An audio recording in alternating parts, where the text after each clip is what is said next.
We're going to be using a 22 by 30 inch sheet of Fabriano Artistico 140 pound cold press watercolor paper. Here you see the sheet. The first thing you have to do is determine grain direction.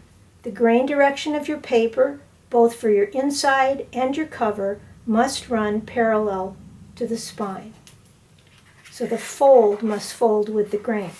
So we bend this over, not creasing it, we just lop it over lightly and we test with our hand what the resistance is. Then we go the opposite direction, this way, and test the resistance. I think you can see there's much more resistance this way. That means this is against the grain and the grain runs this way, much easier on this sheet. There are other ways to test grain that I talk about on my blog.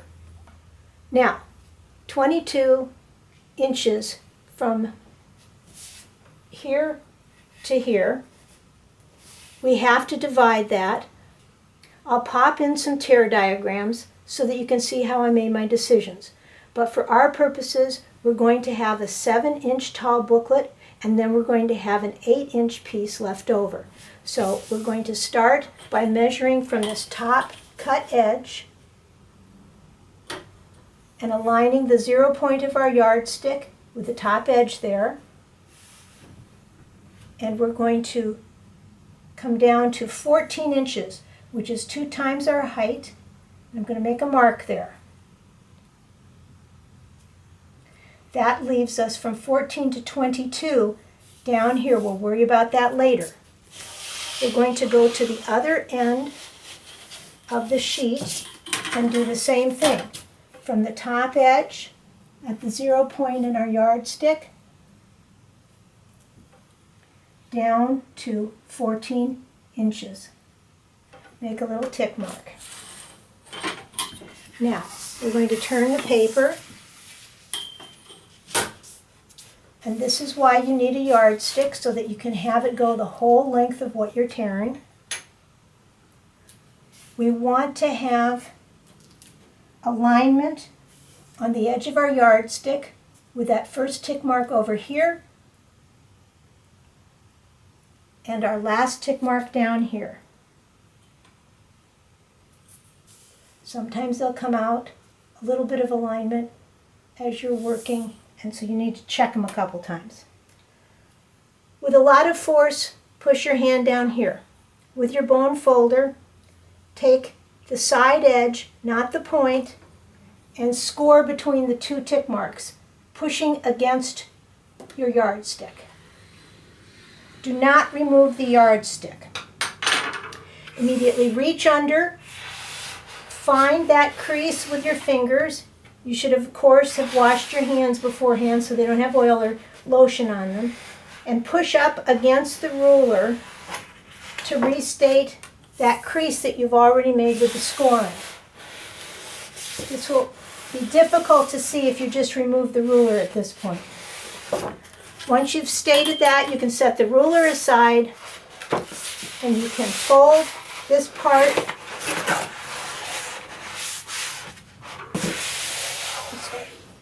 Plop it down a little bit lightly. Fold it over with your bone folder, and it will line up nice and straight here and at the other side also. With your bone folder, you're going to start at the bottom and you're going to push up and out. You're going to push as hard as possible. The leading edge is going to be up a little bit, so you put a lot of force down on that crease to get it as flat as possible. Up and out. If you think you didn't push hard enough, you can start at the top and push down and out one more time. Don't go back and forth, you'll shine your paper. Then you're going to insert your bone folder into the fold at the bottom, and you're going to push up and out. I am not sawing, I'm pushing up and out. You are going to keep the bone folder here in relation to the paper at a greater than 90-degree angle, an obtuse angle. This is 90 degrees, where they're square. This would be acute, where it's less than 90. You want to keep it at greater than 90. As you do this, you want to keep the straight part of your bone folder under this crease as you tear. You want to keep the tip neutral between the two folded parts of your paper so that you aren't pressing down and scoring the paper under here or the back side of this part of the paper while you're pushing and tearing. Keep this neutral. Okay, you can move this hand up and hold things as you go. Pushing up and out. So you're repositioning up and out. Repositioning up and out. You're not sawing. If you start to go at a weird angle, you're going to get curls of paper and other difficulties in tearing. If that happens, I suggest you flip over and start from the other side and work towards the mishap. We're going to set this aside for later. That is bigger than our 7-inch size book. We're going to take this and we're going to fold it in half, even it out, top and bottom, try and even the decal out. Starting at the bottom, we're going to push up and out. We don't need to measure this time because we're just folding in half. Down and out. Insert the bone folder. This will tear more easily because this time we're tearing with the grain. Take this sheet, flip it over. Now both sheets are face up. This is important later. Now we're going to take both sheets and we're going to turn them 90 degrees.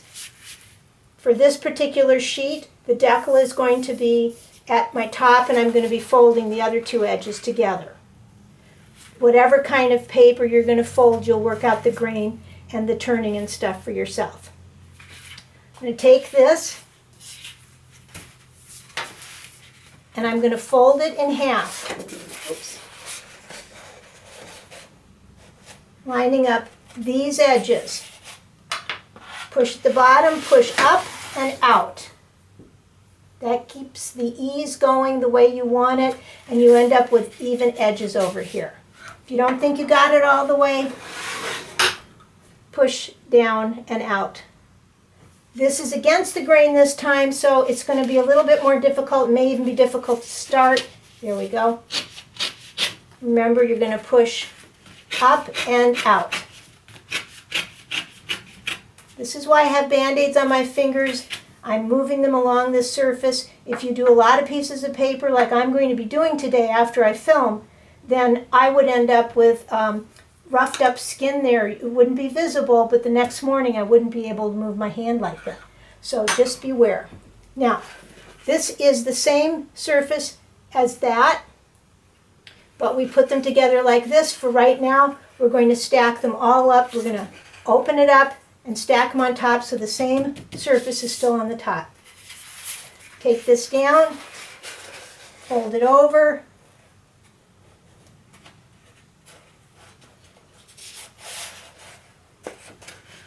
sometimes they don't go right into alignment, so just give it a moment, feel for it. When you get in alignment, push down and up and out, back down. Tear this. You'll be going more slowly probably. Okay, open it again, stack it on top of here. Now we know that all of our top surfaces are facing up. We have our cut edge on this sheet. I like that to be at the bottom of my pamphlet, so I'm going to put this stack so the cut edges are at the bottom. I'm now going to keep them in this order. This is very important.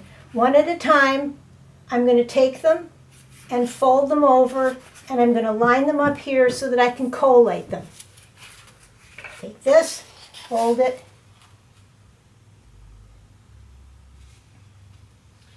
get those edges even. Now, this is the same surface as this. Okay? I want the back surface to match with this. So this one I folded top over to the left.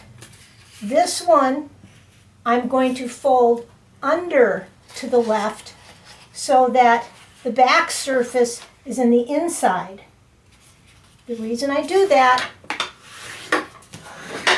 when I put this in here, these are now the same surface.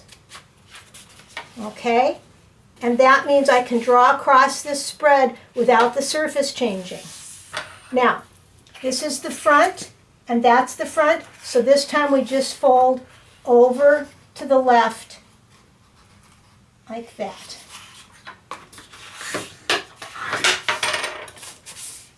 This one, we fold under to the left.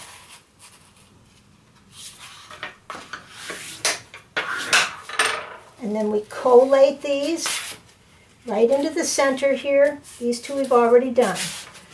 Now, ideally what you would have is you would have these set out right here as you folded them. Okay, I had two done together because I had explained why we were doing that. But you would have them like this, and you would take this one, insert it into that one, insert it into that one, insert it into that one. You would knock them up to your table, and they would all bottom a line here, and this is where your cut edge is. So I'm just going to put a little T up here for top. That way it won't get turned around when I do my cover.